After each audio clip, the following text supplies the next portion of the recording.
Blafer at center, averaging 5 assists a game. What other power forwards or centers are averaging that many assists in Division III college basketball? I don't know if you can tell me one. Yeah, he is a nightly triple-double watch. And this is actually a big matchup for this team. The Macs actually lost one of their few Skyline Conference games to Mount St. Mary in their arena, and that's been an issue. I think that was actually the last time they lost against Mount St. Mary. Wow, it's been that long. Again, 16 straight wins. But Mount St. Mary has been an amazing team at home with just one loss, but they've really struggled on the road. So we'll see what they're able to bring here tonight. It's going to be a great game, a playoff preview as we're excited for the Skyline Champions coming up in just a few weeks. Thank you for joining us, and tune in soon for the start of the game.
And we're back, about to tip off YU Max St. Mary of New York. 16-game winning streak on the line tonight.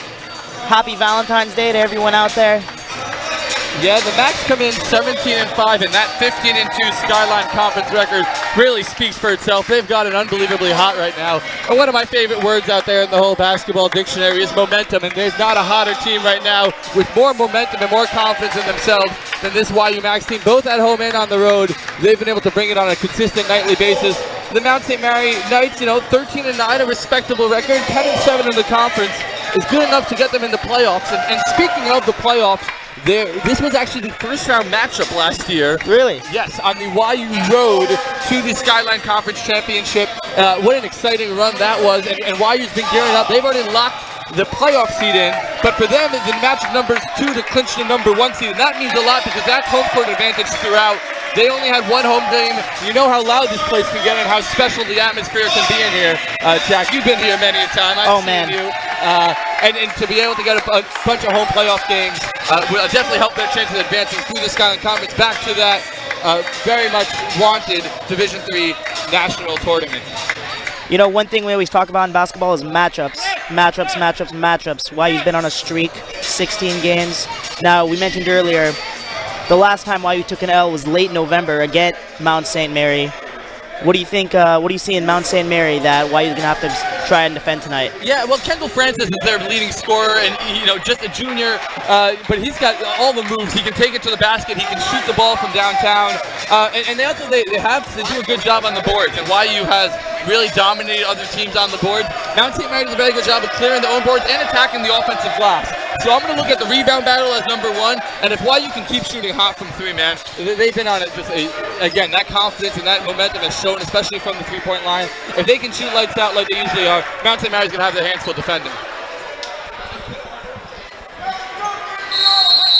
All right, starting for the Max, we got up as Miss St. Mary wins the tip. Starting off with Sienki, kicks it outside. YU's coming out, man-to-man defense. Hard head by Danny Katz. Kick out to Kendall Francis in the corner. Sienki down low. Oh, that's a bucket from St. Mary.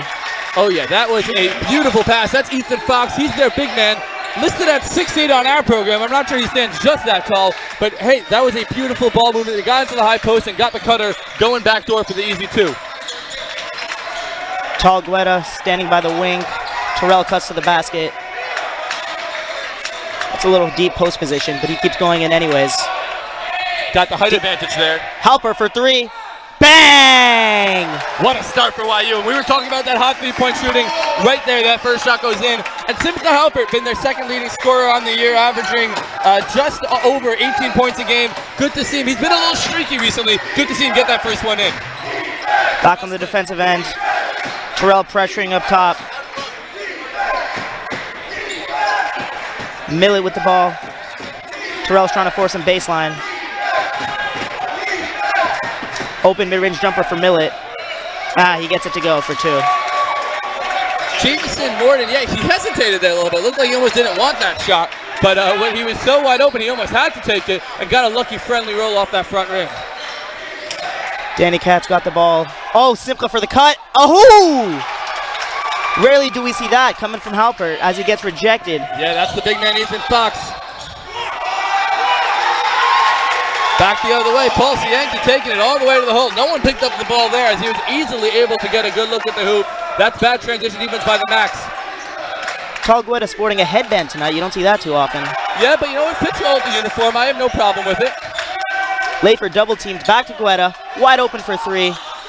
He knocks it down. Nothing but net.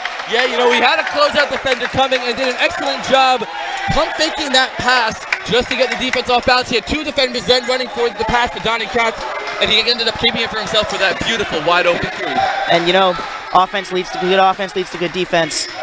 Yeah, especially after the net got rung up like that and they had to fix it. Gives the YU defense a chance to set themselves up.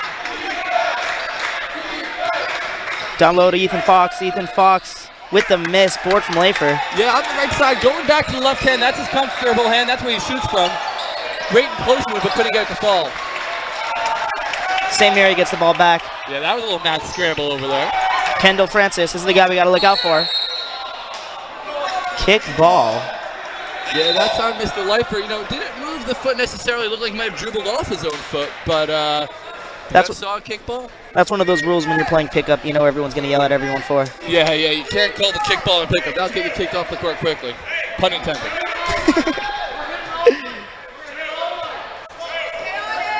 St. Mary inbounding right next to the basket. They get it into Fox. Fox with the layup. Yeah, a beautiful inbound play, and that goes back to the coaching staff because that's really all designed there. They did a great job being patient, not looking for that first cutter, but finding that second cutter off the screen and wide open layup for Mr. Fox. Danny Katz swings it inside to Leifer. Ooh, he gets a spot, but he gets blocked right. Ooh! He goes up for 2. He's fouled. He'll be heading to the free throw line. Yeah, a great contest on the first attempt by Mr. Fox, who's doing a really good job so far defending the rim, but did not do a good job on the box out, where we saw Gabe continuously attack. And that's a credit to Mr. Leifer. Way to follow your own shot. Just because the first one doesn't go in doesn't mean you got to give up, and he goes and gets forward with 2 shots at the free throw line. He misses the first one there.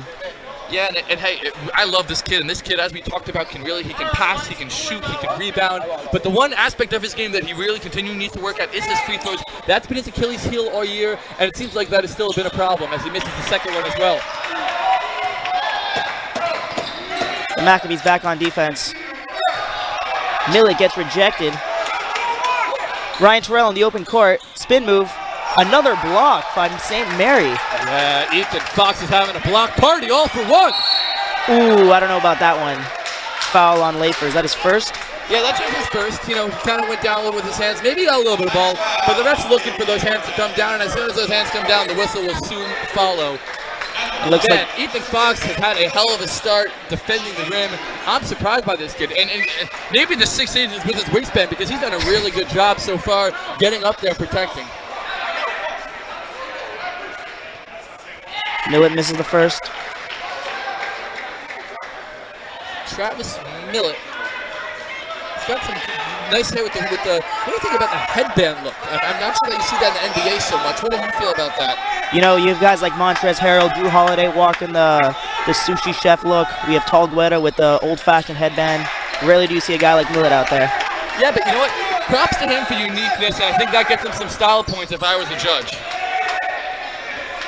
Terrell at the top of the key, kicks it to Halpert, back to Terrell at the top of the key. You know why? He's always looking to move the ball. Rarely do you see a dribble. Guetta for up, pump fake, mid-range jumper, knocks it down again. Yeah, he got you with that pump fake. I'm not even playing defense. A hell of a play by Mr. Guetta, and something to notice so far is Mount St. Mary's strategy has been to double Gabe in the post every time he touches the ball. As Ethan Fox comes right back on the attack, but it's going to be on Gabe to continuously pass out of the post and set up his teammates for better looks. Simka's got the ball at the wing, looking down south. Danny Katz is a force to be reckoned with down there. Ooh, another rejection from Fox. It's a block party out here. Yeah, I wish I got an earlier invitation. I would have worn my party shoes. Looks like it's going to be St. Mary ball. As we have our first substitutions of the game. Coming in our number 23, Jaden Melendez. And who was the other one? Number 13, Nick Lucas. The Mac sticking with their starting 5. Yeah, they'll run this unit for a while. These guys play almost 35 minutes a game together, so expect a lot of them. Francis kicks it out to Fox. With the miss. Leifer with the board. Yeah, the lefty stroke looks nice. Couldn't get it to fall from downtown, but a lot of confidence shooting that shot. No hesitation. Leifer for 3. It's good. It's a battle of bigs, Jack. Fox thinks he's got one on the other end. Here comes Leifer on the other one. He sinks that 3. He's always reminded me a little bit of a Brook Lopez type of player. You know, he can get a rebound down low. He can hit a 3 on the other end of the court. He might be criticizing his athleticism a little bit, but I hear the call. Kendall Francis gets his second 3 up. He hits that one. Yeah, and you just can't give this kid too many opportunities to shoot long-distance 3-pointers. He missed that first one. Why he did not do a good job of chasing down that rebound, and on the second one, he made them pay for it. He's been averaging about 20 points a game this year. I think he's a top 10 scorer in the Skyline Conference. Yes, he is, and I wouldn't be surprised to find him on one of the Skyline All-Conference teams. Speaking of Skyline Conference leading scorers, Ryan Terrell, the leading scorer with the ball at, I believe, 20 points a game. Yes, 20.4 to be exact, and he's been a freshman sensation, a much added boost to this already very strong Maccabee team. And right on the button, Ryan Terrell with the turnaround layup. Is that a layup or a... Would you call that a layup? Yeah, I'd call that a layup. It wasn't necessarily a hook, but hey, great patience in the post there. Fake to the left, went back to the strong hand to the right. The defender had no idea where he was going. Now the crowd's getting into it. Three-pointer from Sienke. He misses it. Gabe picks up another rebound. Yeah, they left him wide open yet again. He's not showing much confidence in that shot of his. You know Simcoe wants to get that shot up. Kicks it out to Danny Katz. Back to Lafer in the post. Here comes that double. If that double comes, you know he's making the right pass. Simcoe Halpert, 2 points. See, that's the thing with Simcoe's game. You're either going to get too close to him and he's going to beat you to the rim for a layup, or he's just going to splash a three right in your face. You know, there's not much you can do. Yeah, and that was a great ball movement. As you said, Gabe saw a double team coming. He made the right pass out. Wasn't a shot right away, but it was that second pass, that hockey assist, that set up Simcoe Halpert for that easy layup. And hey, he might not get an easier two all game. We brought that up in the beginning of the show. When you look at YU on offense, the ball just doesn't touch the floor. The ball doesn't touch the floor, and that's always a sign of a good team. Yeah, and that goes back to the coaching staff and some of the Elliott Steinmetz has been preaching. You know, he really tried to institute it, but you also need the personnel for it to work. Oh, absolutely. He surrounded it with bigs that can pass the ball, with shooters on the court that require the defense to stay tight on them. And when you're able to space the floor well and move the ball, those are two key ingredients to a successful offense. All right, let's see if YU makes any lineup adjustments or if they stick with the starting five. Looks like the Terrell family pumping up the crowd. You love to see it. You love to see that. And here's where the crowd's filling up. It was a little empty to start. A little surprise for this big game. All right, Max back on defense. Quick bucket from St. Mary. Looks like they drew that up right out of the timeout. And that goes back to the coach. I was talking about that inbound play before. Coach did a good job calling timeout, selling down his team, and drew up a beautiful play for an easy layup. That's Jamison Morton. Looked a little bit more comfortable from the inside than the outside. Simcha, first three. Oh. St. Mary bringing it back up the court. No kickball there. Gabe Lafer. He misses the layup. Rebounded by number 2, James Morton, bringing it up the court. Great defense there by Gabe, forcing the steal and chasing down that loose ball. You know, waited a little bit too long. Didn't go up as strong as I would have liked to see. He almost wanted the contact there instead of saying that I don't care where you are, and I don't care if you hit me. I'm going to go up with this anyway. Looks like Francis always has got that green light as he misses a three. Yeah, but excellent rebound there by number 23, Jaden Melendez. Who said small guys can't rebound?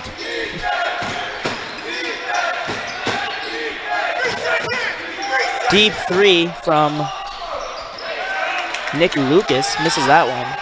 Halpert brings it right up the court. Good box out there by Mr. Katz. Lafer looking for the swing pass. Hits Guetta. Tall Guetta for three. Ooh. That rainbow shot has beautiful arc on it. Just rimmed out that time. Great defense by Simcha Halpert. Got his hand on the ball. No foul as St. Mary comes back. Nick Lucas gets fouled and misses the shot. He'll head to the line for two. Yeah, and you know what? I have no problems with that foul right there by Simcha. There was a wide open layup. He decided to give him a hard foul. Honestly, a good decision. Make him earn from the line instead of giving him the easy two. I hope Mr. Lucas is okay coming up a little gimpy. Especially when we're talking Division III college basketball. You never know what's going to happen at the line. Oh, yeah. We've seen some crazy, crazy outcomes. I actually remember my freshman year, I was attending a game. YU had a chance to win it. They got fouled down one. And, you know, the other team kind of was complaining, how could you call that foul?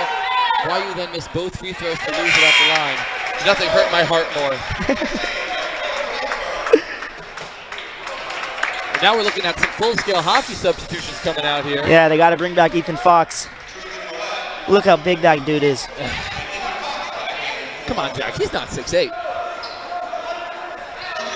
Look at him next to Simcha Dunn. He's not 6'8". Simcha's a 6'4". He's slouching a little bit. Nick Lucas misses the second free throw. Danny Katz with the aggressive rebound. That's what you got to like about Danny. That guy goes out there, he hustles, he'll end up on the floor. Yeah, and he is not afraid to give up his body. One of the guys on this team that loves to take charges. And he's what kind of the emotional leader of this team. Might not be leading the team in any of the statistical categories, but you can't really put a number on being a leader and being a motivator, and he does an excellent job at both of those. Looks like YU gets Jeffrey Owen into the game. Their first substitution as the Mount St. Mary's a little full court pressure. Now, it's nice to see Jeffrey getting some more minutes as the year goes on. Yeah, he did not get a lot of minutes at the end of the year, and he's kind of been warmed up to this team, and now he's a full part of the rotation. Ooh, Ryan Terrell gets fouled.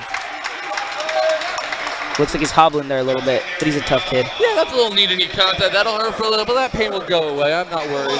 Stretch that out, Mr. Terrell. There's no one in this entire building I feel more comfortable at the free throw line with than Ryan Terrell. Yeah, he looks so calm out there, especially for a freshman where you might have a little bit more nerves. He tried the Euro step there. Might not be the James Harden Euro step that some people are familiar with, but did a good job of getting the defender off balance and drew the foul. Now he'll get to earn it from the line. Check out how far back he keeps his left leg before he hits his free throw. I asked him before the game. I said, Ryan, what's with the left leg? Huh? I've been seeing you do that forever. He hits the first. He told me that it helps him keep his balance by the time he evens it up at the front, make sure that his body, his center of gravity is straight. That is very interesting. I was a guy Watch, look how far back it is.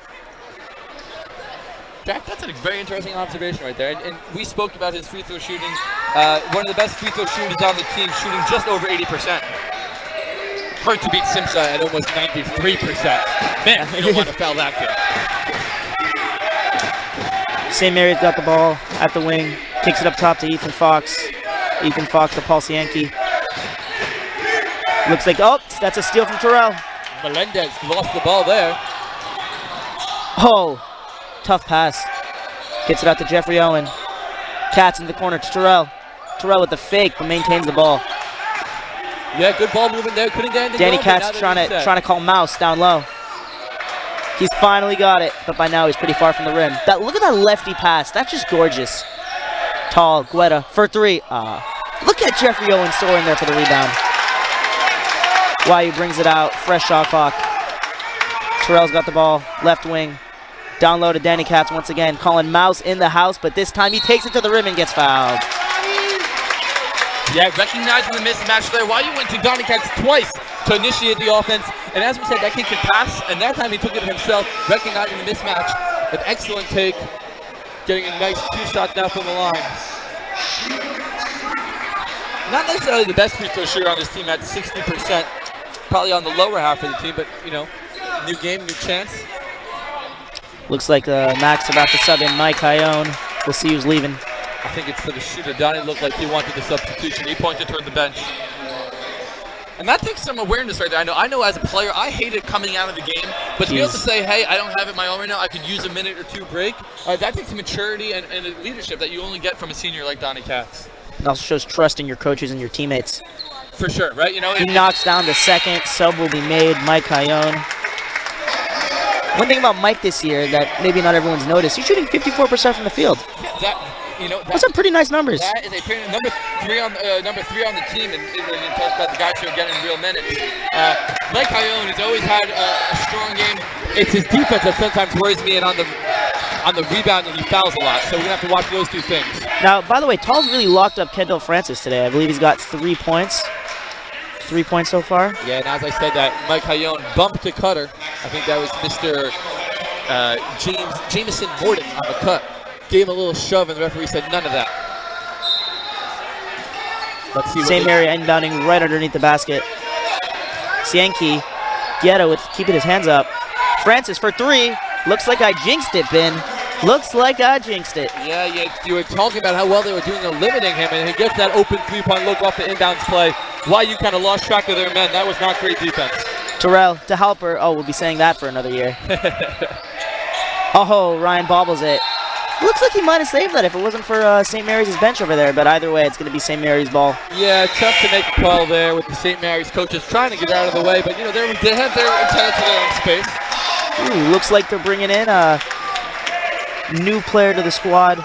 Tyler Hode, as our Hode counter now will go up to 1. Me and Yoshua, my partner in crime, usually here in the booth, used to love counting the Hodes. We had 3 Hodes on the court at one time. That was an NCAA Division III record. Ooh, right away, an offensive foul. Looked like an illegal screen there. Yes, Ethan Fox was moving on that screen. That's Tyler Hode's defense. They bring him in there for some energy, especially on the defensive end where he excels. Not much of a scorer for himself, but can also set up his teammates excellently. And he has also a calming presence, a great free throw shooter, has no problem handling the ball, a really solid all-around player. And what do you expect from the Hode kid? Jeffrey Owen, pretty close to the half-court line. Nice pressure defense from St. Mary's. Halpert inside, step back, oh, I thought he traveled too. I wasn't going to say anything until they did, but... Yeah, Jack, I appreciate you trying to save him from that travel, but was kind of looking too close at the three-point line and kind of kept sliding his feet to get there. Gabe Leifer checking back in the game. Ryan Terrell will take a seat. Yankee dribbles it up court. Gabe tries to stick with him. He's still got the ball in his hands, hasn't made a pass yet. A lot of dribbling. Kicks it out to Francis. Francis calling for that pick. You know he likes to pull up. Oh, good D from Hode. Way to stay tall, Mike. And that's going to be McAbee's ball. That's great defense. As you said, went straight up there. You know, definitely affected the shot without fouling. Forced that miss and why you get to the team rebound. After 10 minutes of play, we got a 1-point game. Yeah, this is what we expected. It was going to be a tough battle. These are two playoff teams with a lot on the line here. So we expected every single second to be tightly and highly competitive. Mike Hayone right next to the rim, and this is where he gets his easy buckets. You happen to miss that one, but Hode puts it right back.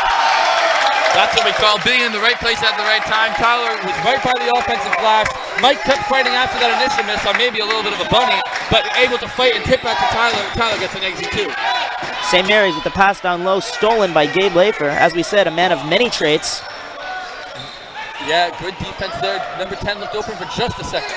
Hode kicks it out to Owen, straight to the rim, and that's an easy layup. He's going to make that every time. Yes, timeout Mount St. Mary, 23-18 max right now. An excellent job by Mr. Owen hanging in the air just long enough to put it in the hoop.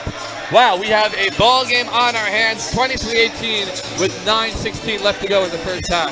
That's a beautiful sign. You see that one? Jeffrey Owen, will you be my Valentine? Oh, that is lovely. And again, happy Valentine's Day to all our fans out there. Give your loved one a hug and a kiss, and hold them tight as we get to watch the Max take on the Mountain Knights. Jack, tell me what so far is going right for the Max? Well, it's good to see them moving the ball on offense. You know, everyone's patient. Everyone's patient. Nothing's being forced. Nothing. You don't really see many rush shots at the rim. You don't see any of those, one-handers. Body hits body, hand goes in the air. Yeah, and that type of that patience comes from confidence in your teammates. It comes from good coaching, and I think both of those things are very much alive right now on this Max team. They find the best shot. They don't settle for a good one. And maybe that's why they're able to shoot such a high percentage, you know? I mentioned earlier, 40% from three. From three. You gotta get open threes to shoot 40% from three. Yeah, and it's shooting 52% from the field.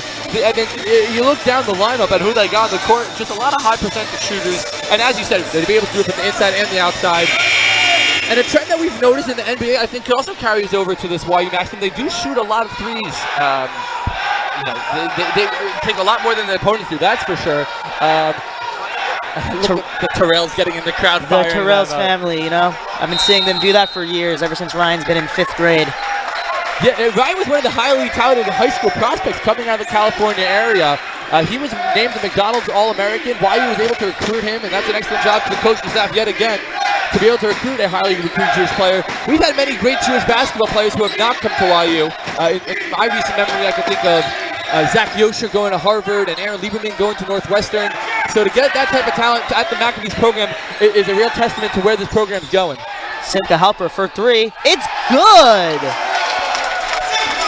Assisted by Jeffrey Owen, a beautiful pass on that setup. He saw his teammate, and man, Simca's shot is so silky. If the ball's coming out of Simca's hand, you know it's not a bad shot. That is true. Leifer, keep his hands up. Danny Katz with the rebound. Tyler Hode dribbling up the court. Yeah, great take there by Lucas, but Leifer's defense just too much. Oh, and now Leifer's got on the other end. You know, that's going to happen when you're a passing big man. Once in a while, you're going to make a mistake. That looked like an interesting call, to say the least. I meant Yankee was also standing out of bounds. Called that one on Simca. That's, you know, sometimes you expect those to go the home team's way. Yeah.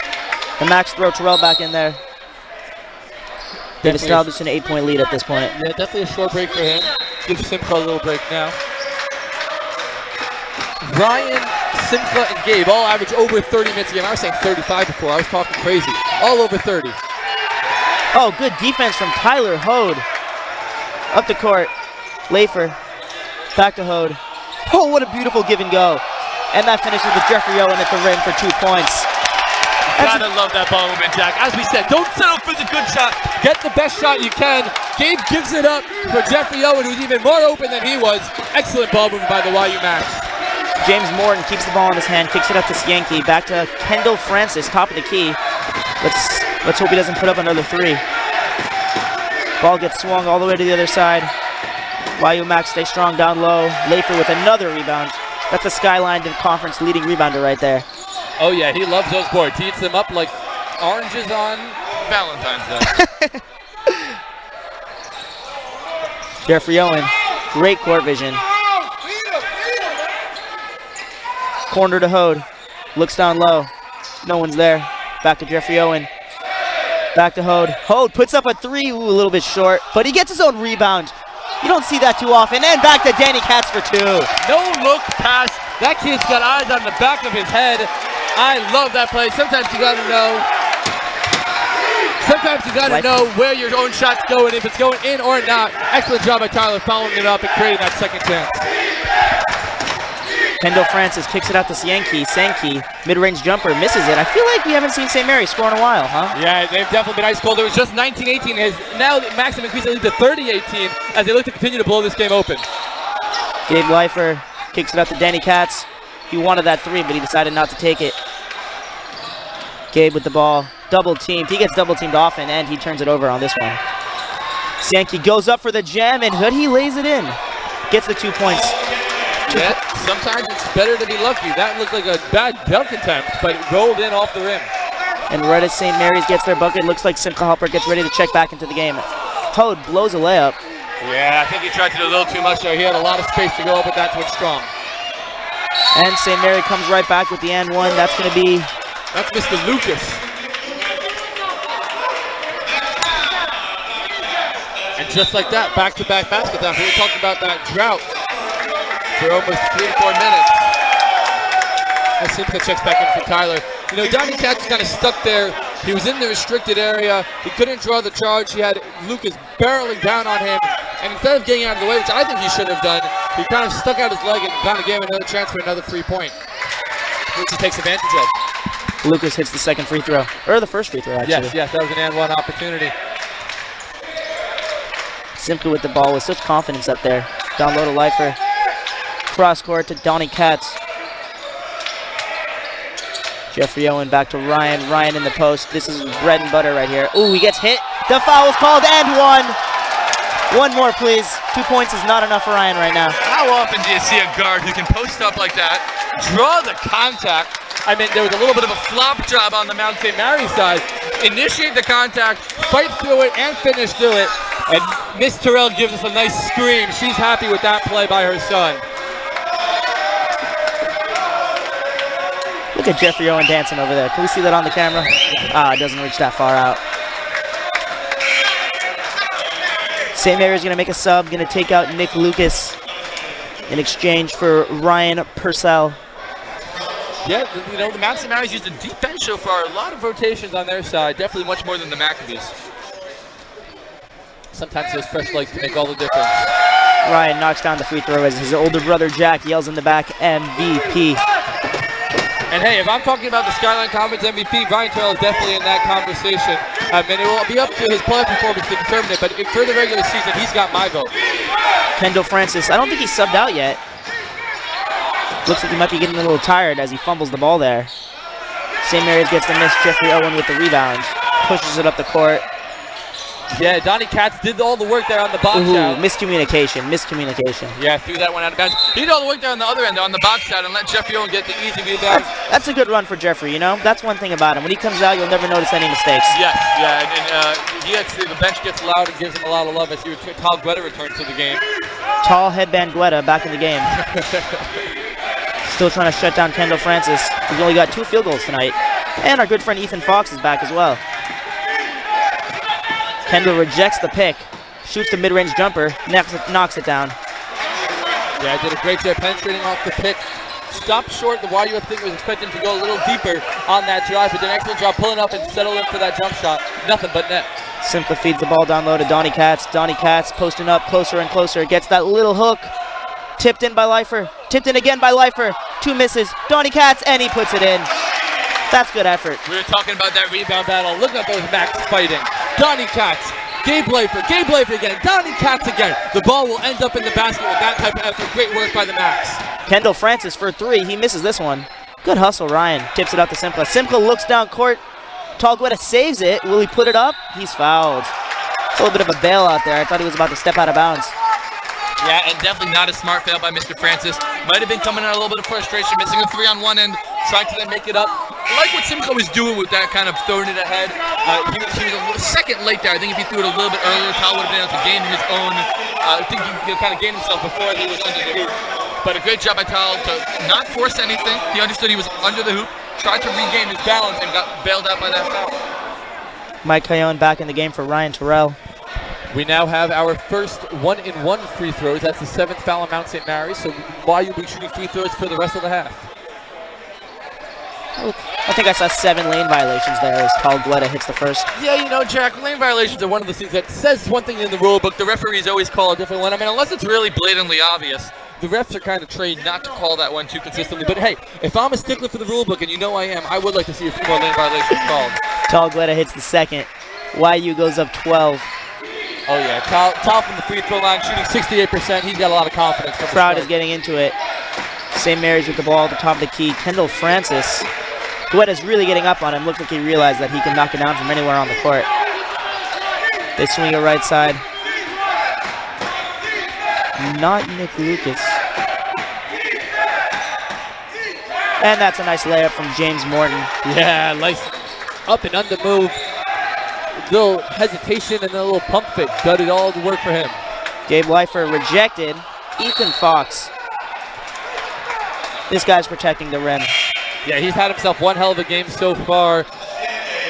Did you see him on? They sub him out. I think he might have some. He was looking at his hand as if he had some blood, and he goes over to the either the water cooler or the medical training staff to get it taken care of. No, he's just getting some water. He's all right. But those hands have been hot so far. Tall inbounds it to Simka Halpert. Almost like a magnetic attraction to the ball. Oh, Simka puts it on the floor. And he gets the 2-point layup. Man, I love that move. Driving on the right, feeding away, finishing with the left. How do you defend that, Jack? Francis to Sienki at the top of the key. Sienki goes straight to the rim against Tyone. Gets fouled. I don't know about that one. Well, I think Ryan Terrell came down on the help and slapped down.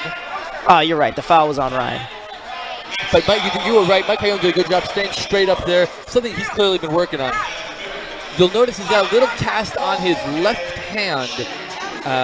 He broke his thumb last year. He was out for that playoff run. He's been back this year, but he still had some lingering pain that he talked to me about earlier in the game. He said he's managing through it, and you know he gets treatment done before and after every game to make sure it's ready to go. It also doesn't help him that he's a lefty, so he really does need that hand. Looks like Francis is going to take his first rest of the competition. Yeah, 3:26 left in the first half. 12-point game might be a good time to let him get some rest before the second half starts, and they're going to need to be on the comeback trail as they are looking right now at a pretty large deficit. St. Mary's also going to sub in Javon Ramos, who looks a little small down there next to Leifer and Terrell, but then again, who wouldn't? Sienki hits the second free throw. Here we go now with some full court pressure from Mount St. Mary, maybe trying to get some turnovers to get them back in this game. Simka looks down low to Mike, but decides to give it back to Ryan up top anyways. Oh, what a pass. Cross court. Simka Halpert with the ball. Ooh, Mike recovers the ball. Down low to Leifer. Looks like it's going to stay Mac's ball. So much passing, I can't even call it out. Yeah, great passing, but you know, just a second late there. Mike Cayone didn't catch that pass cleanly. He wasn't looking right away when Simka threw it to him. There was a lot of potential there. I like the ball movement. The execution, though, was not great. Tall kicks it out, gets it to Leifer down low, and he's fouled again. Looks like it's going to be a 1-and-1. You know, it's always a little interesting to me to see guys like Gabe who can knock it down from three, bigs who can hit from threes but aren't stellar at the free throw line. It happens a lot, but I can't really explain it. Yeah, but you see that they have the stroke, they have the ability to shoot the ball. It's not, a lack of touch or a lack of feel. Jack, sometimes it's just the amount of hours practiced. And if the guys aren't really working enough in the gym, it's one of my biggest pet peeves watching NBA guys. These guys are being paid millions of dollars to play the game of basketball. And you'd think that they'd work hard and make sure that, they continue to play hard, but and continue to work on their free throws. But some of these guys shoot 50%. It's just an embarrassment. St. Mary's with the missed. Sienki tries to get the board but can't hold on to it. That's game. Terrell comes up court, takes a little bit of contact, puts the layup in. No foul is called, but the 2 points are scored. And we were talking about that Achilles here. That was Gabe's third missed free throw, but Ryan has taken it up himself, taking it all the way to the hole. Gabe sending some pressure D. Now backs up a little bit on Sienki. Sienki's got a handle. He's got a spin move. He's a talented player out there. Well, that was not great dribble by Mr. Melendez. Sometimes it's important to get some bounce and not roll the basketball. I learned that from bowling. Chicago's own Kevin Boker in the game. He's definitely a fan favorite. Oh, by far. He'll set some hard screens, get some rebounds, and defend the rim. Guetta's got it. Baseline. Kicks it to Terrell. Back to Guetta down low. He's going to... Oh, that's a tough look. And he misses it. Francis got back in the game really quickly there. Oh, blocking foul on Ryan Terrell. That's a close call. Yeah, he was a little late getting to the spot. I think if he commits earlier to that charging foul, and he kind of saw where he was in, but a little late setting himself in the spot as Kyler now comes in to replace him. How many's that on Ryan? Just his second foul, so no real foul trouble, but Coach Stuyvesant's playing it safe with a 13-point lead. You have the ability to kind of take your star player out and kind of give him some rest. Especially with only 2 minutes left in the half. For sure.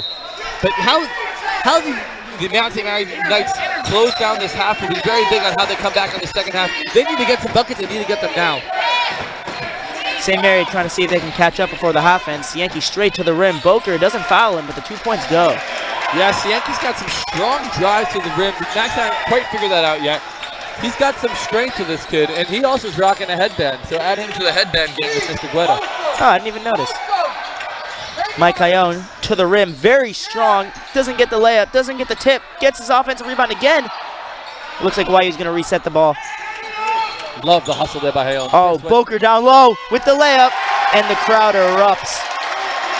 Excellent find there by Hood. They were looking like they were going to settle it down.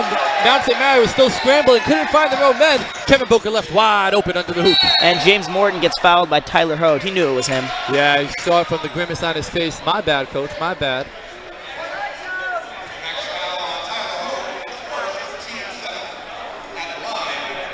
So that's the max 17th foul. So now both teams will be shooting 1-on-1s the rest of the way until you reach that 10th foul where it becomes an automatic 2 shots. Jameson Morton out the line. The lefty. And that one took some time, but it fell through. Yeah, no problem with the ball taking its time to get in that hoop. If it wants to hang on the rim a little bit, say what's up before it goes through, no problem with that.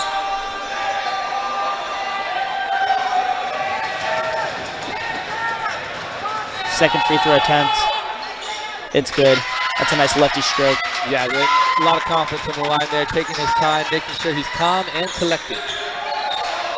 Tyler Hode, powerful left-handed dribble down the lane to Simcoe for 2. It's good. That's just quick points. That's just too easy. That's bad defense by Mount St. Mary. And look at the Max with 45 points, still a minute to go. This just has been a terrible defensive half for the Knights. James Morton kicks it out to Sienki. Back to Morton. Morton driving baseline. Who's that going to be off? Off the Max. We're going to stay here. I think that hit Simcoe last if I put on my black and white uniform.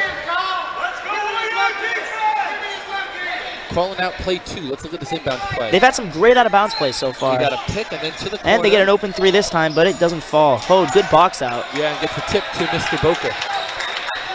Hode's also going to call up play number 2. And maybe that's a timeout. I guess play number 2 is a timeout. Interesting call here, up 13, 40 seconds left, call the timeout. Yeah, with 40 seconds left, they might just be looking to hold for 1, make sure they get a good possession out of it, and don't allow really the Mount St. Mary's to kind of go on a run here at the end of the half as we get both Mr. Katz and Mr. Leifert checking into the game.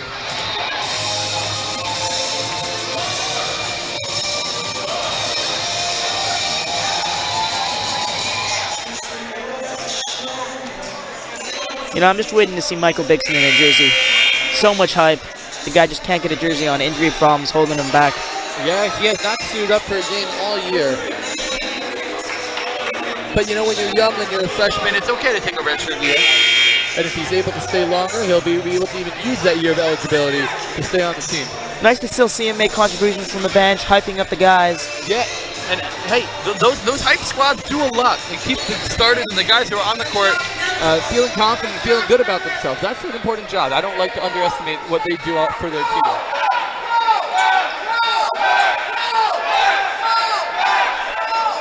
That's music to my ears right there.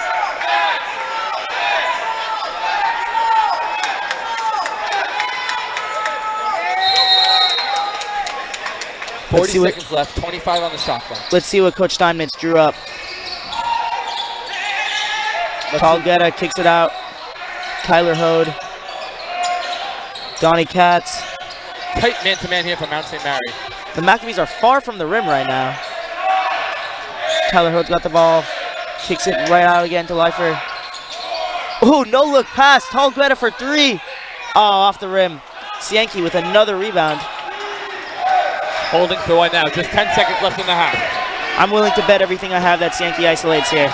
And looks like I'd be correct. Here He he goes comes. straight to the rim. Donnie Katz gets the stop. And the Maccabees will go into the half with a 45-32 lead. Really impressive half by the Maccabees so far. 13-point lead as heading to halftime. They're going to go in there and talk things over, as well as Mount St. Mary to try to make some adjustments for the second half. We'll be back after a short commercial break. And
Hi, we're here back in the Max Stirner Athletic Center.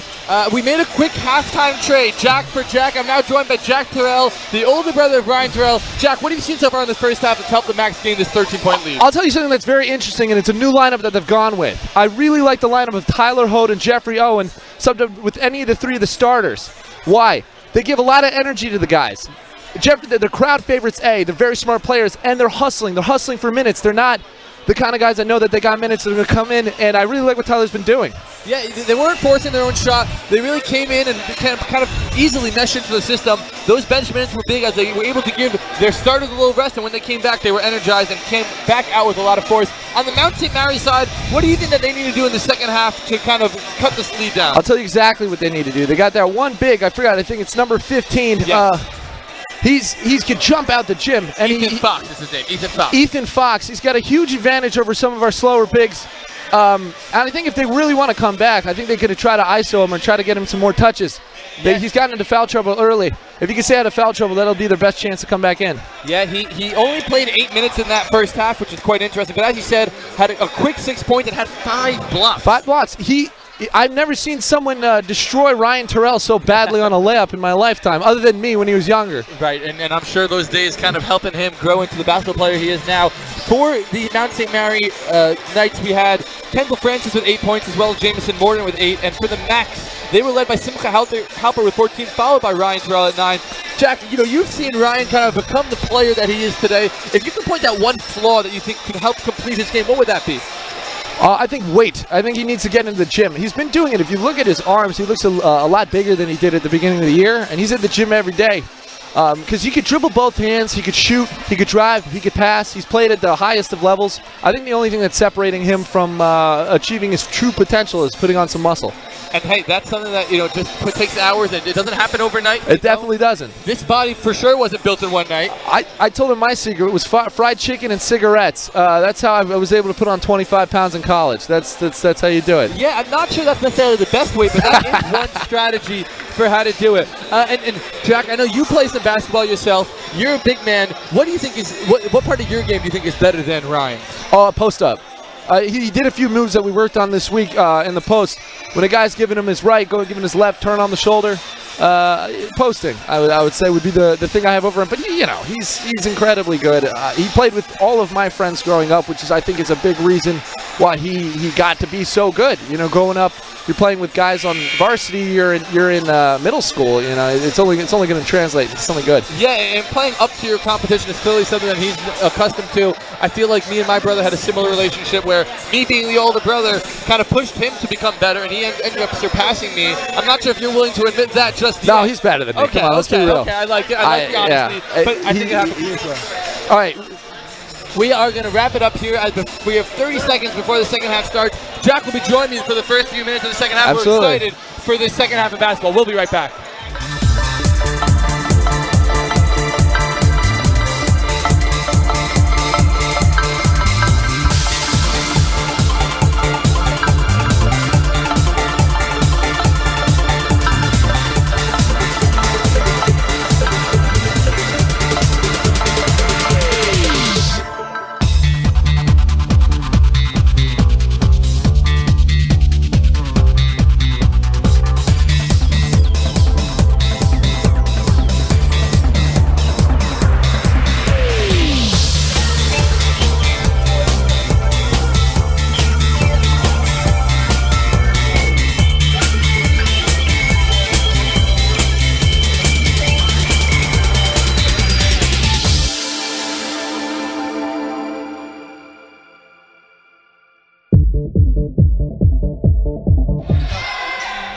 And we are back. And sorry for those first few seconds. Guetta kicking out to Leifer, to Terrell, to help it on the left wing.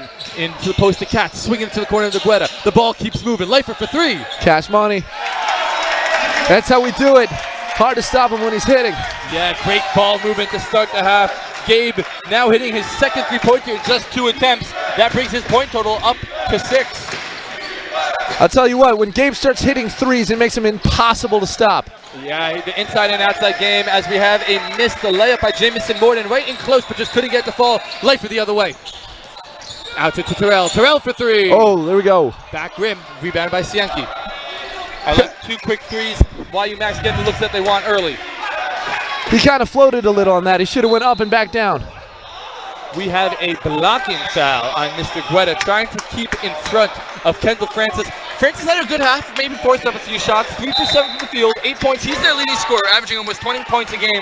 He's going to need to get going here in the second half if they want to make a comeback. I think the key to stopping him is to forcing him into positions where it's difficult for him to score. Forcing him into his cold spots, forcing him at angles that are difficult to shoot. And few are better than Tall Guetta. Yeah, he's one of the best defenders on this team. Donnie Katz got a hand on that ball. Called for the foul. He is not happy about it as he does a little jumping bean dance. He's got to keep a cool head like Gabe Leifer. Yes. I've never seen someone more emotionless in my entire life. He's like a heart surgeon whenever he's on the basketball court, just because of how calm and collected he is. You'll never see him make a face. Something to admire for sure, especially as a kid who used to wear his heart on his sleeve when he played the game. Absolutely. Oh, no, he's passionate. I think something that, like I was saying early, with this team is now they're on a roll, 7-16 in a row. The reason they were, I think, losing at the beginning, that they were missing some veteran leadership as they had freshmen playing big-time minutes. And with Tyler Hood back, it's something that's good that they have back. We now have a jump ball. Great defense by the Max, staying straight up, not fouling, which is something that could be a problem for some of the bigs, and definitely in the past have had a lot of foul trouble. But Sienki and then Fox both had chances at it. YU was not letting them get any easy looks. I tell you what, this team is well coached. YU is not going to bite for fakes like that. No, sir. As we have a hard screen there. Guetta trying to stay with Francis and gets the rejection. This is a long starting lineup. If you really look at it and you analyze each guy in the starting 5 is about 6'4" and above. Yeah. And not many guys at this level, not many teams at this level, not many Jewish teams have that kind of length. Wow, we got an Questionable call. offensive foul. Wave off the bucket. Oh, the crowd is not happy about that. That was, hey, you know, I don't want to say I that it was wrong, don't disagree with him. I thought Gabe hit him on the shoulder. Should have been an and one. Yeah, they're definitely a questionable call. But hey, the men in the black and white have the last say, and now Mount St. Mary come back the other way, down 16 points, looking for some offense. Here's an easy one. Little miscommunication there by the YU Max. Yeah, it looks like they're trying to get that sorted out. You saw players looking at each other talking. That's healthy defense. You know, it's okay to make a mistake as long as you correct it. Don't let it happen again. Absolutely, but we can't make those. And now a turnover on the end, getting a little sloppy. Coach Steinmetz, we'll see how long the leash gives them until he might try to talk things over.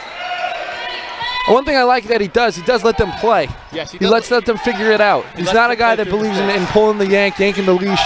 He trusts his guys, and you can tell they play that way. Yeah, they play with a lot of confidence. There's a deep three-pointer by Francis, no good.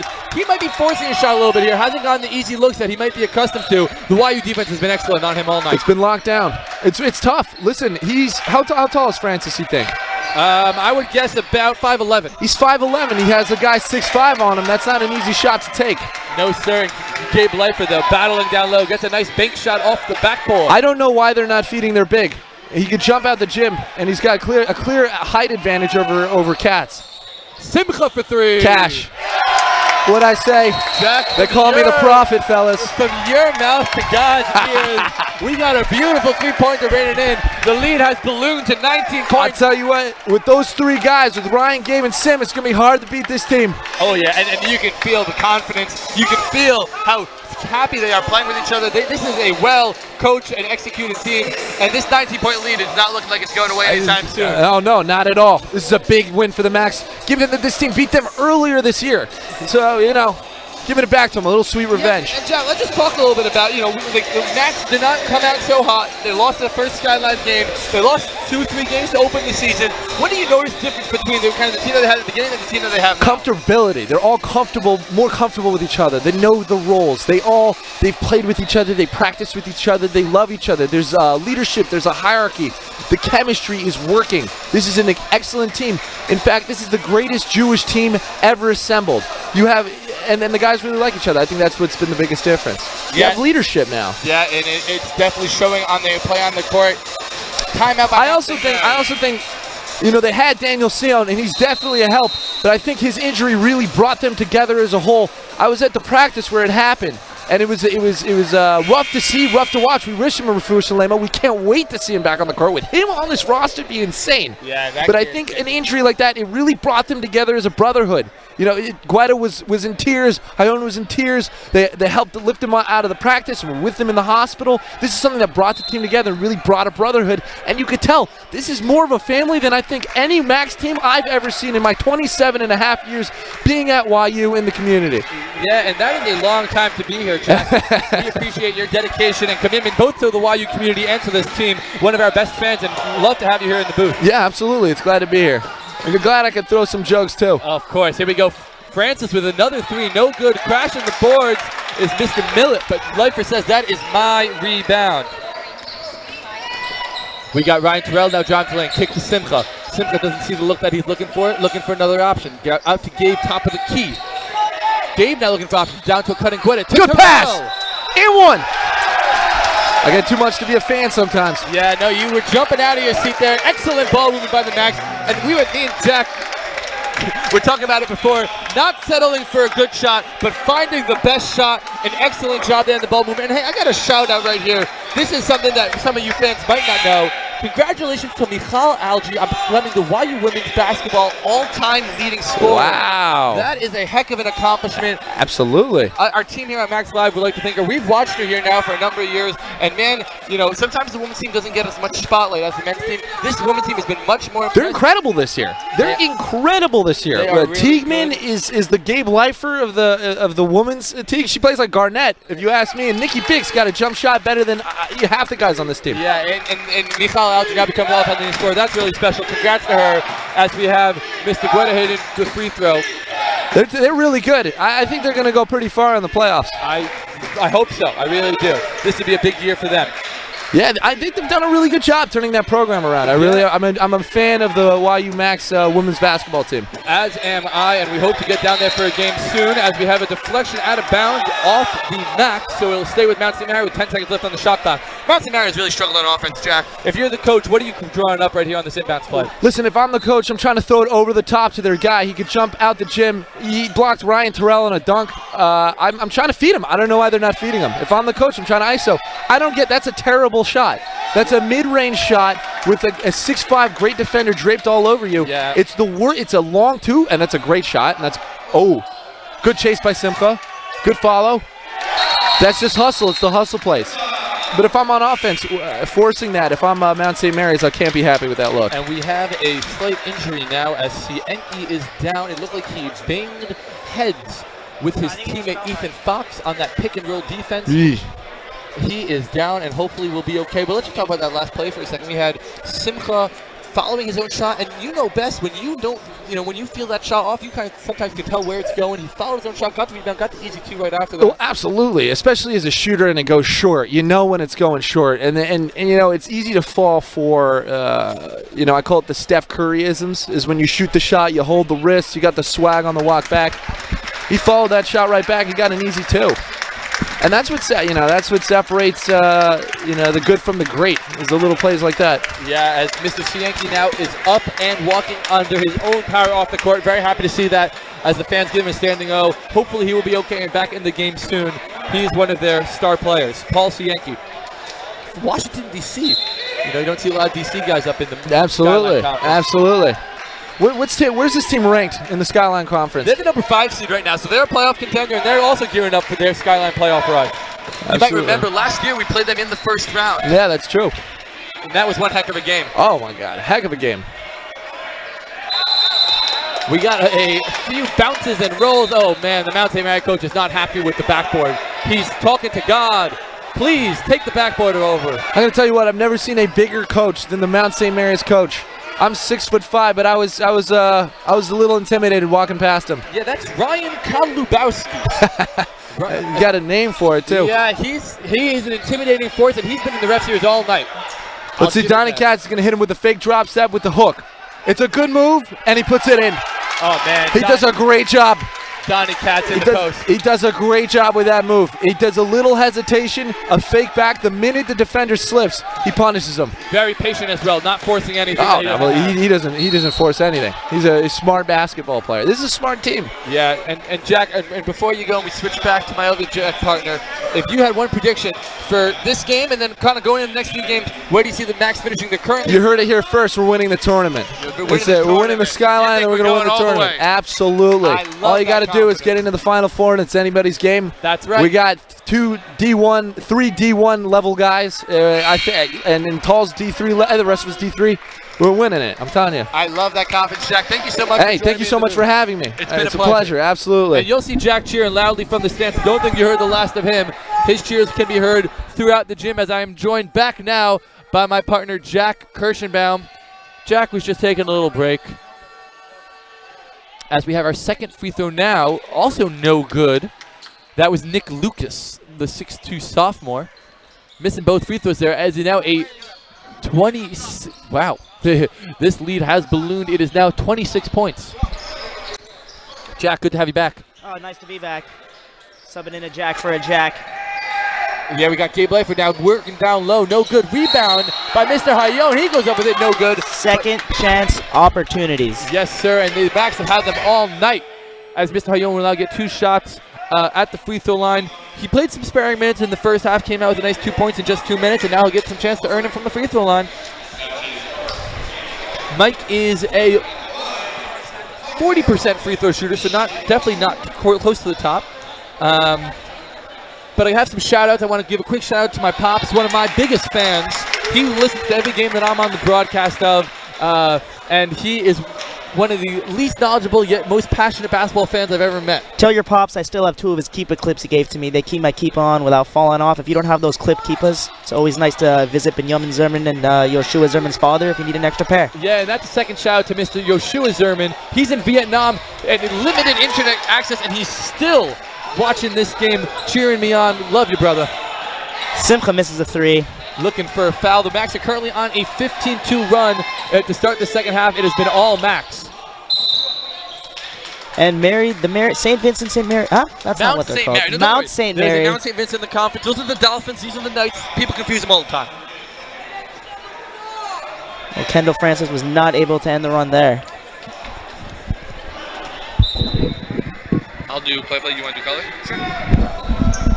Inbound pass, mishandled, taken by Gabe Leifer. Gabe Leifer down the break, out to Simcha. Simcha hesitates, back to Leifer for the layup. No good.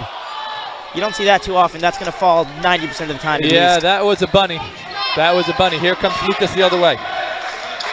Lucas, top of the key, takes a screen from Dominic Arcodia, who lost the ball. Terrell now up to Leifer. Leifer going up again.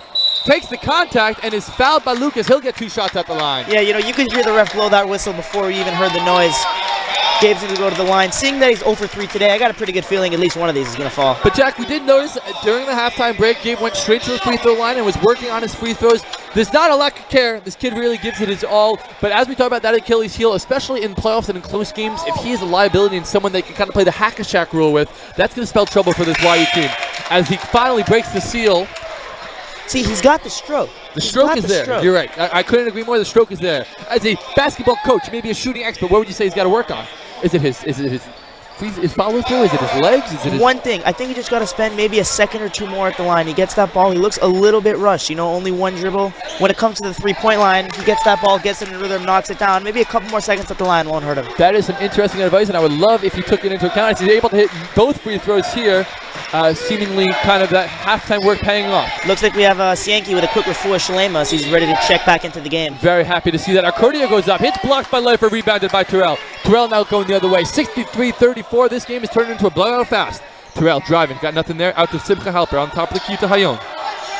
And there's that pass we're talking about, always moving the ball. Yeah, the ball movement has been great. Terrell fakes right, goes left, gets fouled, going up. Ooh. Jaden Melendez with the foul. He was looking for a double dribble. I want to say something about Ryan for a second. Lots of people look at Russell Westbrook's game and they say, oh, he shoots 40%, 41% from the field. He's not such an efficient player. But what people don't realize is when you get to the line as often as he does, those are very high efficient shots. That translates to an incredibly high field goal percentage. If you're shooting 90% from the line and you shoot 2 free throws, that's 1.8 shots per possession. And the fact that Ryan gets to the line so often is one thing that adds to his efficiency. Yeah, and we spoke about he's an 80% free throw shooter. Missed that one, but an excellent free throw shooter. So getting those opportunities from the line is money in the bank. And that's always a pleasure to see. Terrell, second free throw, up and good. Sometimes you wonder why St. Mary's is keeping Ethan Fox out of the game. He looked like one of their key players earlier on. Haven't seen him in a while. Yeah, and he only played 8 minutes in the first half. I'm not sure if that's due to a coaching decision or fatigue. But yeah, it has been very interesting to see the substitution patterns of this Mount St. Mary team. As here comes Terrell the other way. Behind the back move. No look to Gabe Leifer. Oh! That might even be on House of Highlights later tonight. Yes, sir, as the crowd erupts. Mount St. Mary timeout. The YU bench and the YU fans are on their feet. Gotta love the ball movement. Gotta love how this team plays. Gotta love Mrs. Terrell. Yes, you do. She's loud and crazy. Just listen to this crowd.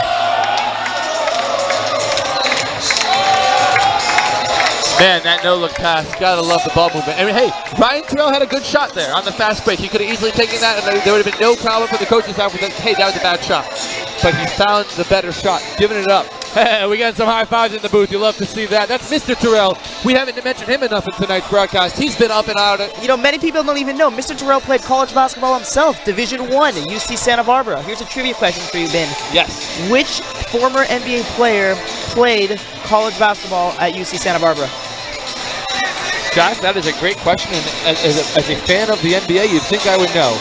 I'll give you a hint. Yes, please. He is a former assistant coach of the Los Angeles Lakers and a former head coach in the NBA. Former assistant of the Los Angeles Lakers. These are good hints. His first name is Brian. Brian Shaw. Brian Shaw, baby. Love to hear Brian that. Shaw. Very happy to hear that. Brian Shaw. Wow, I did not know he played UC Santa Barbara. Jack, love that trivia question. Thank you for that. But being from LA, I've been around the Terrell family for a little bit. Mr. Terrell was a legend at Beverly High. A legend. People his age will say that no matter how good we think Ryan is, he doesn't even compare to his father. Wow, that is happy to hear, and I wish we could pull up the highlight reel on some of those old school Mr. Terrell highlights, because those would probably be a pleasure to watch as we are ready for action now. 13 minutes left here in the second half, and Mount St. Mary has digged themselves quite a deep hole. It is up to 32 points. Up top, we got Millet down low to Sankey for an easy two, and that one falls. Looked like a little miscommunication for the Max. He got an easy one. Good to see he's healthy. You know, even when you're playing your opponent, you always want to make sure that it's a friendly competition. At the end of the day, you hope everyone goes home safe. Oh, for sure. And just an interesting point about this Mount St. Mary team, you know, they're very talented, but they're also very young. Look at that backdoor pass. Simka Halpert, 2 points. For Ryan Terrell getting an assist. They have one senior on the team. It's Connor Backey, and he hasn't played much, so it's been really interesting to just see this young team kind of coming in there. They haven't brought it tonight, but they are definitely a hell of a team. Mike Hayone going straight up, causing that miss. You know, the Maccabees are also quite young. You know, we're going to be seeing Ryan here for at least another 3 years. Simka's coming back next year. Gabe's going to be here for a little bit. And they're already reaching some crazy heights that we haven't seen with many YU Maccabees teams, as they are trying to bring that magic number to just 1 as they look to clinch the #1 seed in the conference. Oh, good pass there by Francis. Kicking it out to Tristan Millett, who misses it. Rebound by Leifer. Here comes Leifer the other way. You know, before it's too late, I want to give a quick shout out to my mom, Lisa Kirschner. Mom having a watch party at home. She gathered all her friends together just to hear my beautiful voice. Mom, if you're watching, I love you. Love to hear that. And an easy 2-pointer. Great ball movement yet again by the Max. We haven't said that enough tonight. Here comes Mount St. Mary on the other end, trying to run some play, trying to get a good look. Millett attacking the lane. He'll get fouled by Guetta and get 2 shots at the line. Classic mistake, bringing your hands down on a driving defender. If you go straight up, the refs are less likely to blow their whistle. As soon as they see those hands coming down, the whistle will be blown. There's our boy Ethan Fox checking in. Good to see that we have almost a wholesale substitution. We got three Mount St. Mary's players and 2 Maccabees coming in as Millett misses the first. Millett, not a big scorer here. You know, didn't have any points in the first half. Had a bucket here in the second. Struggling from the line. That's his 3rd missed free throw. Something he's definitely going to have to work on. You know, I just got a text from Yo Shul. He's telling me he's in Thailand, not Vietnam. Thailand. I apologize. It is hard to keep track of that kid. He has been traveling throughout Asia. I wish him the best and wish him to stay safe. I want to see him back in one piece. Here comes Jeffrey Owen now. Some pressure by Millett. To Tyler Hode. Tight pressure there as well by Lucas. Over to Simka on top of the key. Good pass to Hayone. Cutting underneath. Another easy 2. The ball movement has created countless opportunities for the Maccabees, and they've been converting tonight. And now we have a technical foul on Mount St. Mary coach Ryan Lubowski. And the YU Max fans couldn't be happier. I said he's been in the referee's ears all night. They had enough of his chirping as Simka will head to the line, and we talked about that 93% shooting percentage. That's just a silly mistake. You know, you're just costing your team 2 points. YU's already been on a 25-5 run, 27-5 run actually. Simka's trying to extend that. What's the point? What's the point of that? Yeah, sometimes it can be a motivational factor, but you know, at this point with the game almost out of reach, I agree with you. A silly mistake and a better need to control your emotions. I mean, just to look at this second half right now, the Macs are on a 27-5 run, making that 28-5 run. Mount St. Mary hasn't hit a field goal yet. We're talking about almost 9 minutes into the half. They have not hit a field goal. They've only scored from the line. The Macs defense has been great. Their rebounding has been great. This team came out to play in the second half after a little bit of a rough first half. I will say that was not the Macs' best first half, but this second half has shown what they can do. As we have Francis shooting another long-distance 3. No good. Rebound by Leifer. You know, they've really held Francis tonight. What does he have? Maybe 6, 8 points? Yeah, he had 8 points at half. I think he's got 2 here in the second, so 10 altogether. Leifer for 3. No good. Rebound by Owen. A tip pass to Tyler. That's just beautiful ball movement. Beautiful ball movement, you know? You get the open shot. The second the guy gets the rebound, it's just tipped right away. Is that Hode going to the line, or did Hode make the pass? No. Owen with the rebound and the pass. Hode now going to the line. It's always moving. You can't even keep track of it. It's sometimes difficult to see who even has the ball. And hey, we're here in the broadcast booth. Imagine being a defender out there on the court. Can't speak highly enough about the ball movement of the Macs as Tyler hits the first. Tyler's always been a good free throw shooter. You know, this is not his first time going at it. This is actually only his third free throw of the year. So he's now 2 for 3. The numbers might not reflect just how calm and good a free throw shooter he is as he goes up 2 with the for second 3. one. That was actually my free throw career in high school. 2 for 3. Only 3 free throws in high school, Jack? I thought you got to I made 2 of them. I made 2 of them. You know what? I should credit you. That is impressive, but maybe take to the lane a little bit more. Ethan Fox at the top, hands it over. Oh, those are some moves. Joven Ramos all the way to the lane and 1. For a guy with handles like that, I wonder why we haven't seen more of him. Yeah, you know, he sits just at 5'8", one of the shortest guys on this roster. Actually, the shortest guy on this roster. So that might have something to do with it. Might be a mismatch on defense. But that was a heck of a drive to finish through the contact. He earned every single one of those points.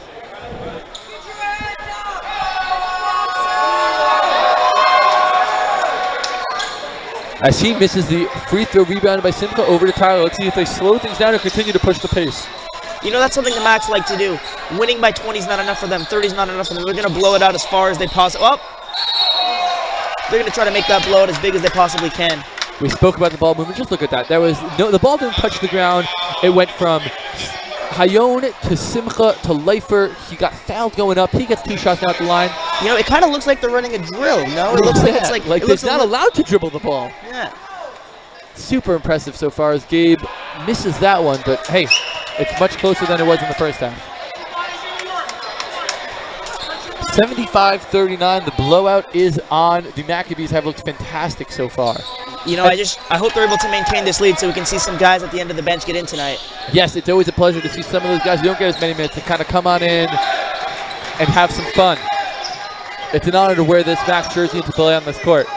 Missed free 3 there, rebounded by number 2, Jamison Morden.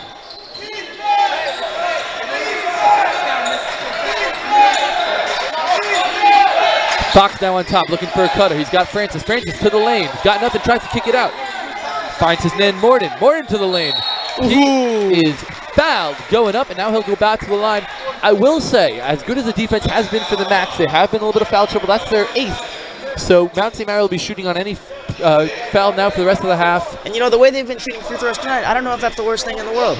I agree with you, Jack. Have not been super impressed with their free throw shooting. They went 4 for 9 in the first half, and it's been more of the same here in the second.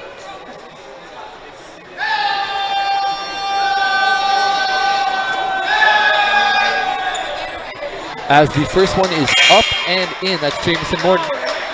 He was actually 2 for 2 from the line in the first half, so he's probably that. We talked about that lefty stroke, nice and smooth. Here comes Simcha and Leifer coming out. As you said, this might be a time for some of the backups to get some minutes, though. This time it was not the backups. Yes. It was actually Ryan Terrell getting in there. But I would be surprised if Coach Steinmetz does not use the end of his bench tonight. As Morden hits both, cuts it to a 35-point lead. Here now comes with a 1-3-1 press. Tyler to Terrell. He has no problems breaking it. Back to Tyler. Tyler to Owen. Owens into Hayon into the post. That double team looked like it might have came there. Hayon taking his time, dribbling patiently. And we got a foul on number 22. That's Ryan Purcell. There's a little bit of a bailout there. Reminded me of the 2008 financial crisis. Oh no, don't bring that up. That kind of is a rough moment for many people here in the country. Thank God I wasn't invested. But here we go. Mike Hayon now at the line. That was their 7th foul. It's going to be a 1-and-1. So the 1-and-1, he misses the first. An opportunity for a rebound right away. Ooh, and that might have been an air ball as Mr. Hayon did not look very happy with himself after that free throw. Hey, it happens to everyone. It happens to the best, and hey, even if it hits the rim 5 times it doesn't go in, or it doesn't hit the rim at all, a miss is a miss. So nothing to be ashamed of there, Mr. Hayon. Here comes Mount St. Mary back the other way. 22 Purcell. Purcell driving, kicking it out to Ramos. Ramos to Fox for 3. No good, rebounded by Terrell. Not necessarily his range as he shakes his head back down the court. That's still a great look, though. Yeah, good, nice open look, but maybe someone else would have been the better shooter. Back into Hayon in the post. Hayon dribbling. Goes to the right. Up with the right hand. No good. Rebounded by Francis. Here he comes the other way. He's pushing the pace. Over to his buddy Morden. Morden gets fouled again. Couldn't convert on the lip, but he'll get another 2 shots at the line. You know, this is something that never pleases a coach. You have a nice 40-point lead or so. There's no reason for it to be an even game the rest of the way. There's just no reason. If you've been consistently outscoring them, there's no reason for that pace to slow down. Yeah, and you want to to keep the flow going, to let the clock run. If you give up a basket here and there, you built up a 35-point lead where you're able to do that without much worry. Fouling slows down the game and keeps the fans in their seats a little longer. Maybe they'll buy some more popcorn. There's actually no popcorn allowed in the gym. It's only allowed on your way out.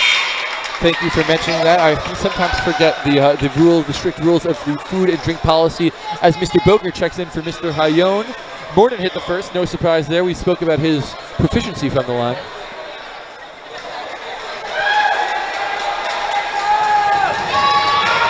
Up with the second, and Good it is box good out by again. Katz down low.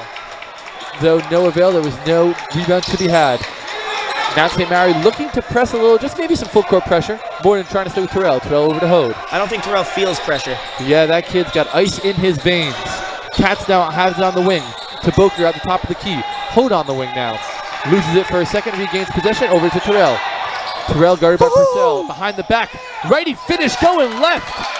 Oh, baby. Terrell is a walking bucket. There is no way to stop this freshman phenom as he just gets to the basket at will and finishes with both hands. An impressive game. Another game, I should say, because it's really on a nightly basis able to do this. YU's got to be thankful we've got a guy like Terrell on our team. Watching him play, I wouldn't be shocked if I saw him in the March Madness, but we're lucky to see him playing on our home court. Yes, sir. Purcell for three. He'll take home all of those as the freshman from Middletown, New Jersey gets all three of those. Terrell now back the other way. Oh, man, he's just toying with Morden, but we got an offensive foul using the off arm. Looks like it's Ryan's third foul of the game. Yeah, to push off. Coach Steinmetz had some word for Ryan. I think that is his fourth now. I think even Jack Terrell has some words for Ryan.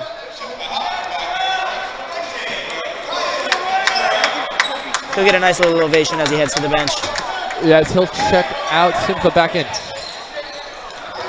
Oh no, ball goes through. Ethan Fox up to Simca. Simca drives to the hoop, kicks it out to Owen.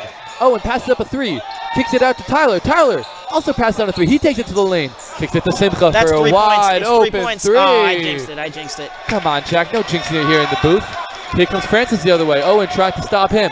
Francis all the way to the rack. That's a nice move. Yes, sir, no good. Fox there for the rebound. He gets the two. I hate to say it because Yeshiva's playing so well tonight, but Kendall Francis, Ethan Fox, these guys look talented. Purcell on the steal now. He'll go all the way for the easy two. I think the score is more indicative of how well we've been playing and not of how poorly they've been playing. I couldn't agree more, but Coach Diamonds does not like how these last few possessions have gone. He'll take a timeout to talk things over.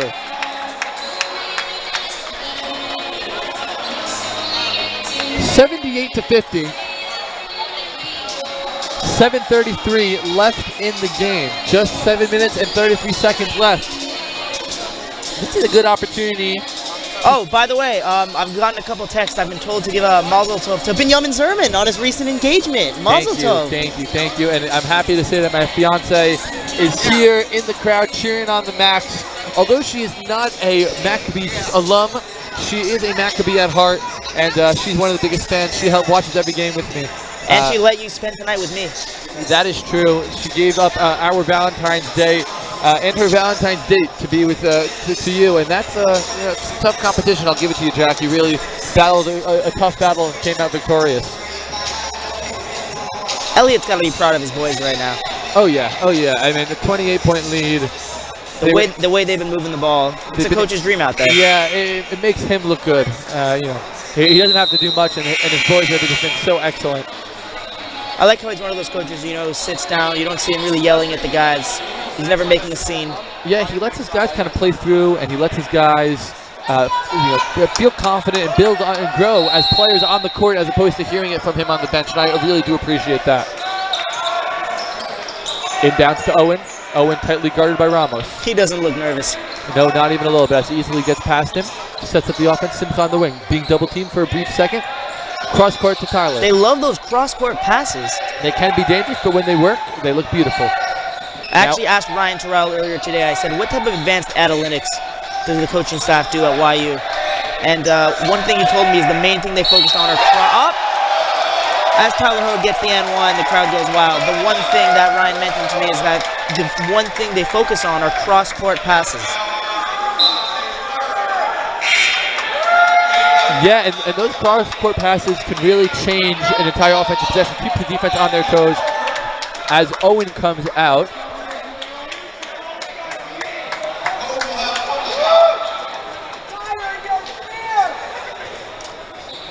As Tyler now gets one more from the line to convert on the old-fashioned three-point play. It is up and good. Looks like Jeffrey came out just to come back in. Wonder what that was about. And never mind, he's taking a seat. That one's on me. That's all right. As Mr. Ho took that free throw, I'd like to thank our sponsor, LK Healthcare Data Plumbers. If you'd like to be a sponsor on Max Live, email yumaxlive@gmail.com. LK has been a sponsor for us for many years and couldn't thank the Hodes for their support. They've had now multiple generations playing here on the Maccabees, and Lior and his wife Janet are at every game, the biggest fans. That's too easy. It's too easy. You know, you got Gabe, 6'3", monster, just driving to the rim with no help defense. Might as well just give us 2 points. Walking to the hoop, Gabe Lifer. No one was in his way. Ooh. As Francis gets up and is fouled. Looked like a little bit of a bailout, but nonetheless, Tal Guetta gets the foul and be 2 feelers for Francis. I knew I wasn't crazy. Jeffrey is getting right back into the game. Yeah, no, you saw well. You saw well. I wonder what that's about. You know, you see a guy come out for 30 seconds. Maybe that's just a quick coaching adjustment. Yeah, quick coaching adjustment. Sometimes, you know, you're gassed, you get hit maybe in a place where you got a little extra pain. Helpful to take a seat just for a second to regain your bearings.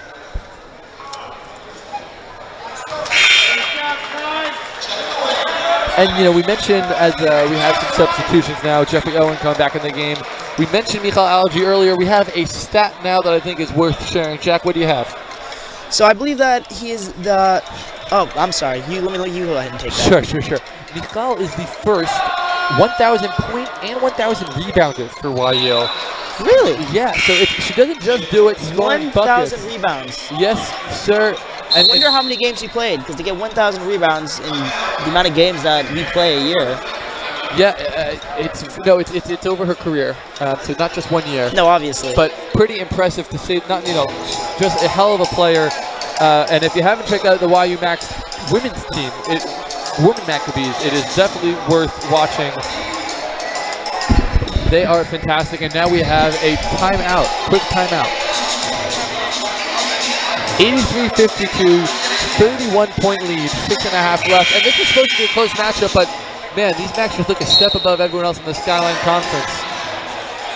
Looking ahead at their upcoming schedule, they have 2 more regular season games left. Saturday night, February 16th, they play against Farbondale State College. That's a big game, as Farbondale is right now the 2nd seed in the Skyline Conference. They're just a game and a half behind the Macs, and they're going to be their main competition. I think we all just can't wait until playoff time, you know. I remember the gym last year. I went to the Rams playoff game last year. I went to the YU Maccabees playoff game last year. And if I had to pick one to be at, I would have taken the Rams playoff game, the YU Maccabees playoff game every single time. This stadium was packed. It was jammed. It was loud. I couldn't hear what the person next to me was saying. I remember seeing Josh Morrow slap the floor below us as he was sitting in the front row, and I got nervous that I was going to be the one to get hurt. Talk a little bit, just a brief moment of the incredible atmosphere that we got here. And we have a double dribble by Donnie Katz on one end, Mountain Mary back with the ball. So just saying that just to finish up the schedule, we got Farbondale State College on Saturday night, and then Monday night we have Purchase College, both home games, and that finishes up the regular season for the Macs before the Skyline playoffs. So the Macs have already earned that first round bye. Remember last year Purchase had the guy who was a bit tall? Yes, they did. His name is slipping my mind. I wonder if he'll be back this year. I don't remember him from earlier on in this year, but maybe he just wasn't at the game. That was a sight to see.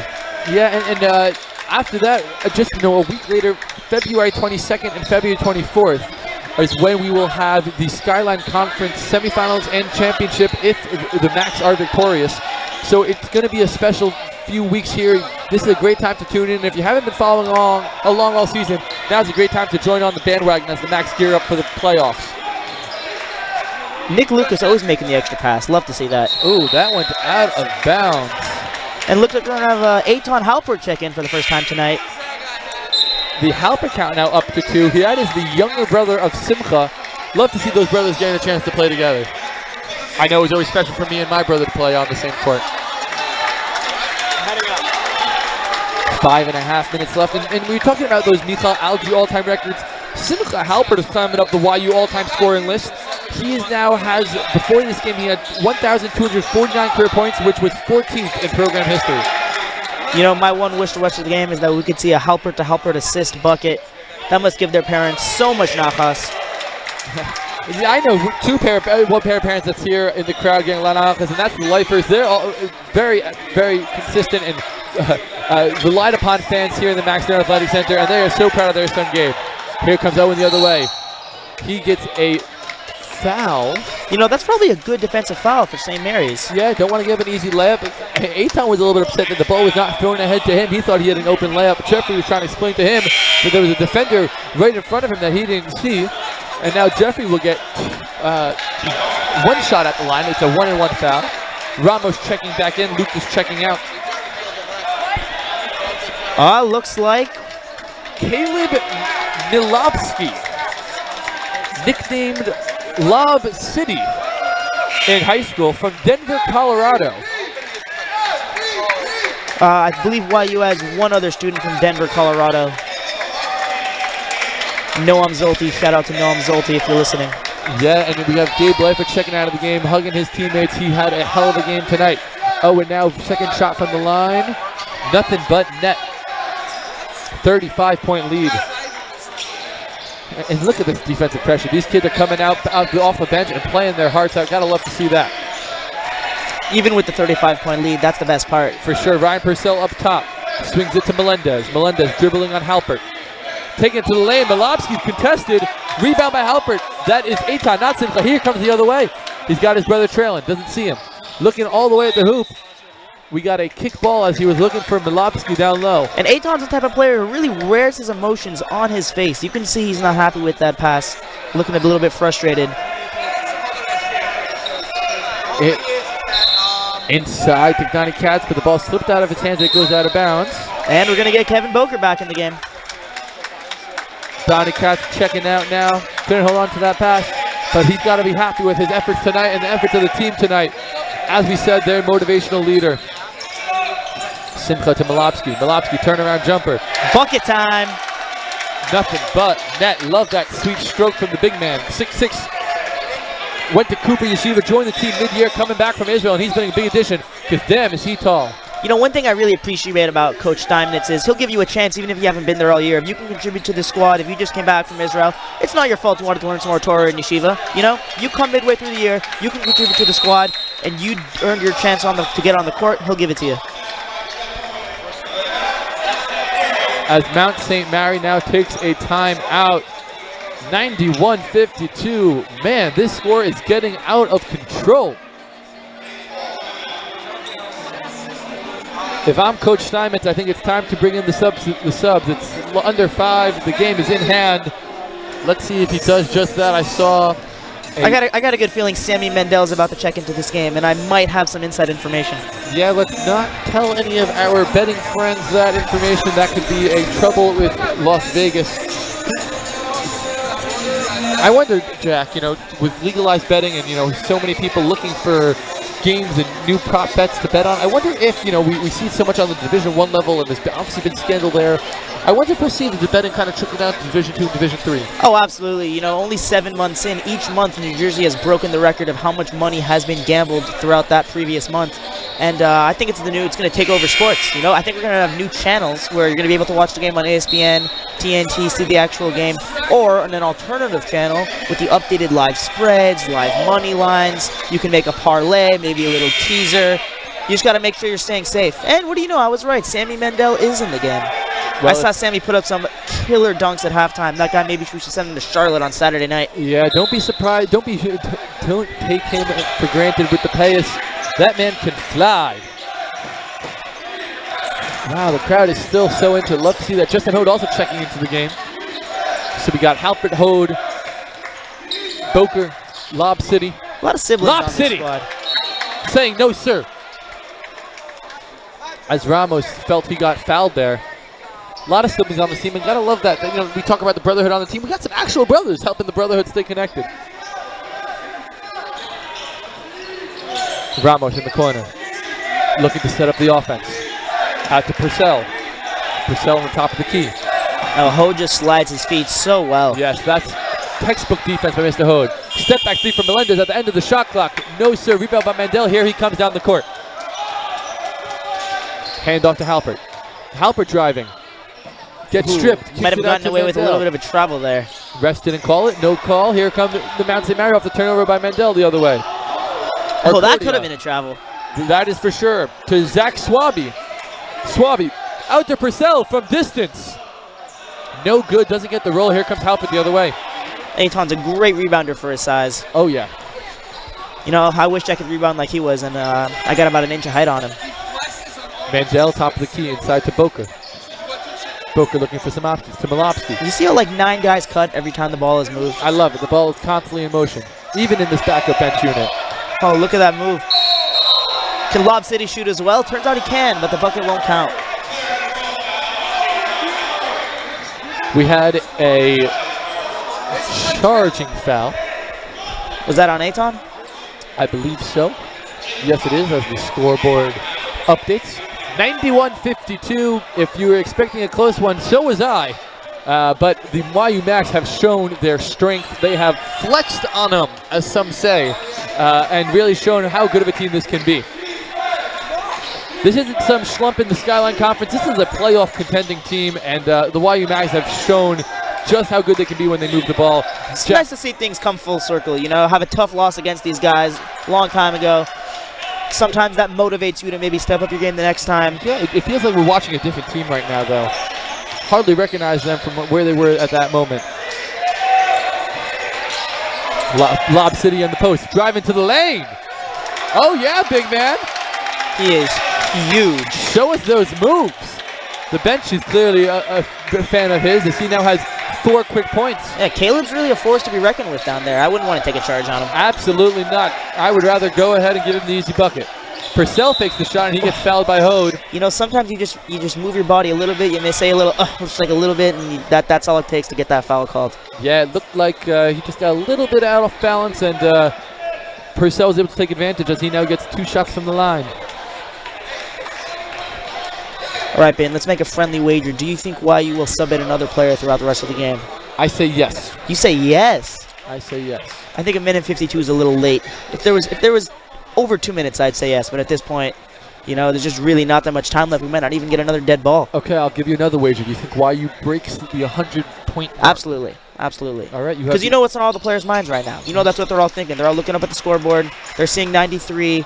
You know, it's not like any of them here is going to get tacos, but they want to go home knowing that they were able to hit triple digits. Yeah, we're still waiting for our... Yeah, Aton Halpert dancing on him. Hode to Malopsky for 3. Oh, stay here. That's a good call, ref. Foul on Zach Swaby on the hold. We're going to get 2 shots now. You see those handles from Aton? Oh, yeah, he was... he had his defender on ice skates, as Justin Hode now will get 2 shots at the line. I got dizzy watching it. I'm all the way up here. Some impressive handles, and I have the under. I have the over on the 0.5 substitution. I got the under on the 100. You got the over on the 100, and you have the under on the substitutions. We will see who wins at the end of the game. But this is the type of broadcast that we might see in one day. One last wager for you. Let's get a tiebreaker. I don't want to leave here without a winner. All right, let's see. Let's do the line. We have the Macs up 40 points right now. It's so funny. We're talking about gambling only a couple moments ago, and now look at us in the booth, already trying to figure out what we can wager on. Sorry, 40 points. All right, I'll give you the spread at 40. You have them. Oh, I'll take the max. That's a charge. A block. A block. So I have them under. I have a plus 40. Mount St. Mary. How about this? I'll bet you that Jack Terrell will lose his voice by the end of tonight. Nope, we already have 3 bets. I will not take you up on that bet. I think I'm pretty confident where I'm standing right now. Here we go, Mr. Swaby. You got 2 at the line. The freshman out of New Windsor, New York. He hits the first. And you know, Jack, sometimes, you know, when the game gets out of hand, it's bets like these that can kind of keep it interesting, both for the fans and for even the broadcasters. Absolutely. You know, that's why you got people watching the national anthem of the Super Bowl. 100%. How often do you tune in to listen to a national anthem? Pretty much never. But by the Super Bowl, everyone wants to hear Gladys Knight sing a beautiful rendition of the anthem that landed at exactly 2 minutes and 1 second. But you know who's counting? Here comes Milopsky taking it into the lane. Lob City, baby. 2 points. Another right hook, and the line is back at 40. You know, I bet you the Knights are wondering, where's this kid been all game? Yeah, he's been instant offense, quicker than some instant coffee that I Ooh, that's a foul. He's got to learn to keep his hands up. Yeah, he had one hand up, one hand down. And there we got Ramos now heading to the line for 2 shots. I'll hand it to Mount St. Mary. They did an excellent job of drawing fouls here in the second half. Their offense kind of relied on that a little heavily. They were not able to do much else. 58 seconds left. We'll see if the Max can break that triple-digit marker. They're at 96 now, just 2 baskets away. I think they're up a couple too many points for the St. Mary's to start fouling. Would you agree? Yeah, I would say so. I think it would be inappropriate to do such. People have things to do, places to go. Oh, yeah, it's Valentine's Day. What time's Marv? Oh, please check YU's run and let me know. As Ramos hits both. Boker now into Halpert. Let's see if they slow down the clock and keep pushing the pace. I'm going to need a bucket on this possession if I want to go home a victor tonight. Halpert came inside to Mandel. Mandel, Aye. air ball, rebounded by Purcell. Purcell the other way now. Mandel hits the deck, gets back up quickly. Purcell all the way to the lane. No call there by the ref despite a lot of contact. Loses it, picked up by Jacob Costin. And he gets the 2 points. It is now a 36-point game. And man, my wagers are looking good. We broke even tonight. I didn't see a sub. We have made 3 wagers. You have YU minus 40. As Mandel pokes it away, picked up by Swaby. Swaby to Ramos. Ramos for 3. No good. Rebound by Halpert. He comes the other way. And looks like they're going to dribble it out. That's the mental tight move. Yep. And that's what it means to be a Maccabee. Yes, sir. Making the bench plays, even if, Jack, you lost your bet, as the fans give them a standing O. I had a good time tonight. Glad I got to spend the night with you. Oh, 100%, Jack. Our final, 96-60. The Macs continue their career, their historic win streak at 17 games now as they gear up for the playoffs with just 2 games left. Continues to tune in to Max Live. Thank you so much for joining us. Happy Valentine's Day and have a great night. And have a great Shabbos as well.